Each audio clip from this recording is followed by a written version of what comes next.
November 21st, 1973, a World Cup qualifier is about to kick off in Santiago, Chile. The national anthem plays. The crowd is in the stands, the referee blows his whistle, and the away team isn't there, not late, not delayed, not there at all. The other half of the pitch is completely empty. So the home team kicks off anyway, walks the ball unchallenged down the length of the field, and rolls it into a net with nobody guarding it. That is the strangest competitive fixture ever officially played in football history. And the reason the other team refused to show up isn't really a football story at all.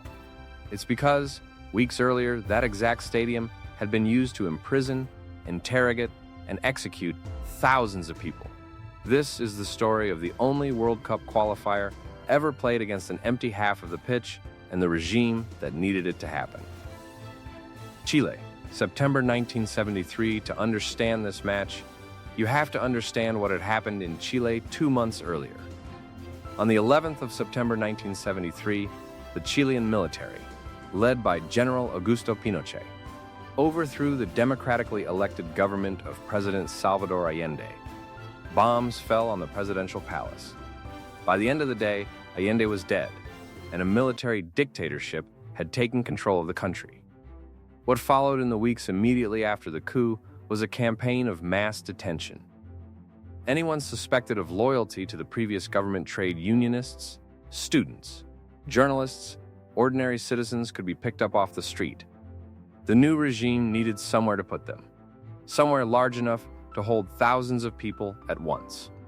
They chose the Estadio Nacional, Chile's national football stadium, the same ground that had hosted the World Cup final 11 years earlier, in 1962.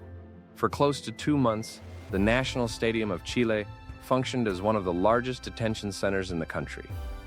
Estimates suggest more than 20,000 people passed through it. The stands, where fans had once cheered for the national team, became holding areas. The locker rooms became interrogation rooms. People were tortured there. People were killed there. And in the middle of all of this, Chile still had a football match to play. The qualifier, Chile and the Soviet Union, were locked in a 2-legged playoff for the final spot at the 1974 World Cup in West Germany. The first leg had been played in Moscow, weeks after the coup. The Chilean players had flown out on one of the first international flights to leave the country since the military took power.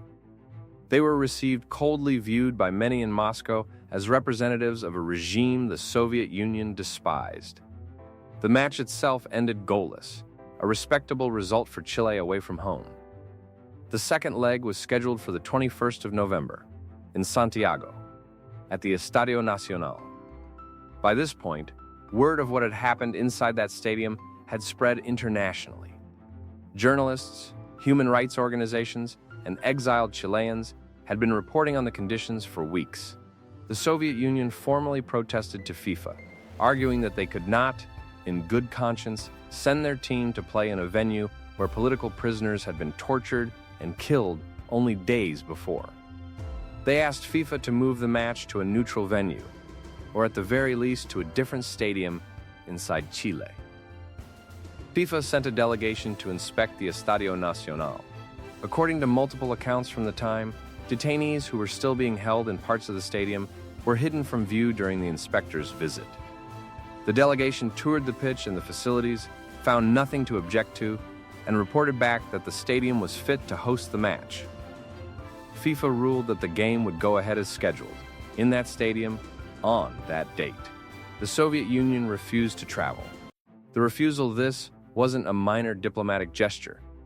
Refusing to fulfill a World Cup qualifier carried real consequences: automatic forfeiture, disqualification, the end of their route to the 1974 tournament.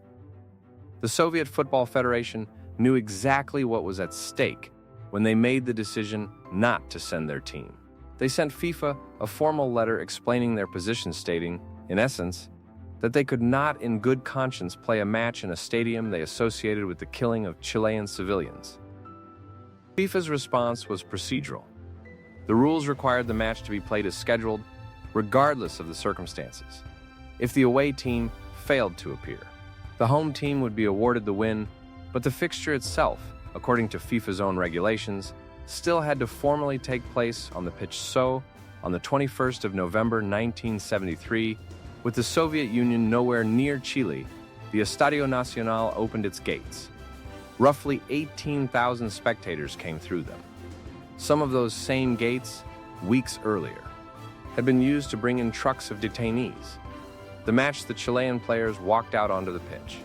They lined up for the national anthem, on the same turf where people had been held captive weeks earlier. The crowd, by most accounts, was largely unaware of the full scale of what had happened inside the stadium, or chose not to dwell on it. Many were simply there to watch their national team qualify for the World Cup.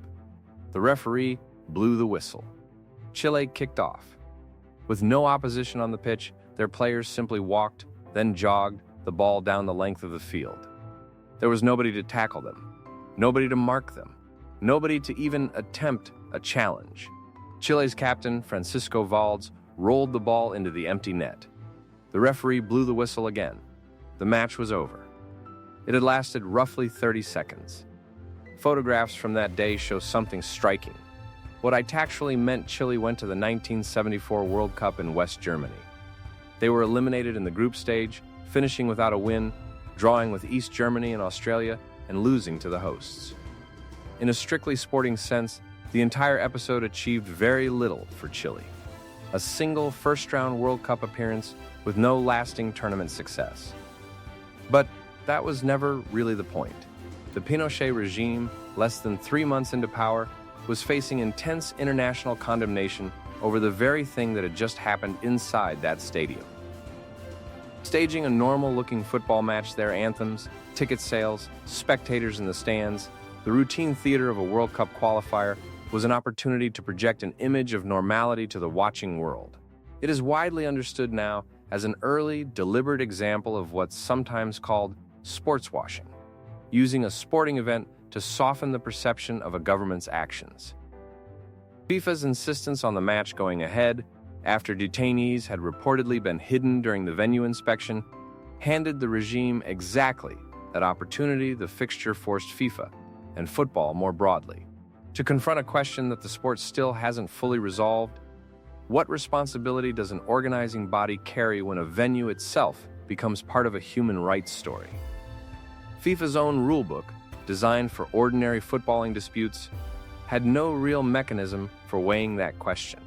The result was a 30-second walkover that quietly became one of the most uncomfortable entries in World Cup history.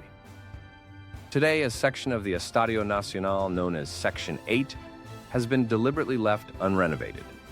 It's preserved exactly as it looked in 1973, as a memorial to the people who were held there. The rest of the stadium has been modernized. That one section remains frozen. A quiet reminder standing inside a venue that still hosts football matches. This isn't really a story about a goal.